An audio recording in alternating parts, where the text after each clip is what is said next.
Presented by DNS Entertainment.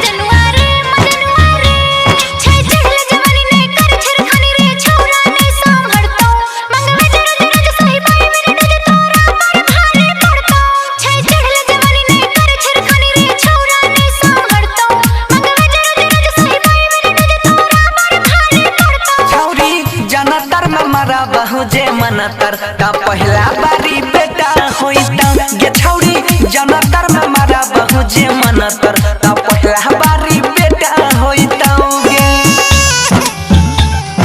बेटा होइता गे बेटा होइता गे डीजे विकास डीजे विकास का पहला बारी बेटा होइता गे मटियाला सीतामढ़ी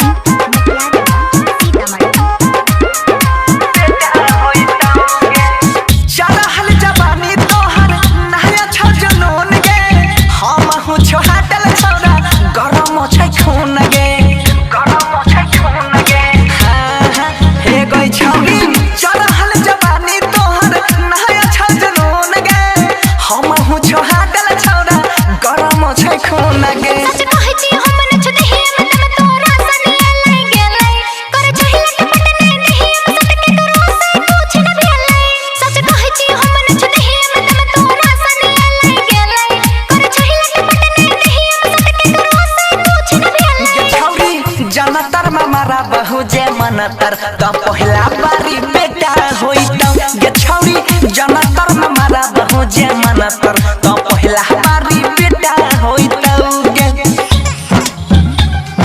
बेटा होइता बेटा होइता गे डीजे विकास डीजे विकास तो पहला बारी बेटा होइता मटियाला सीतामढ़ी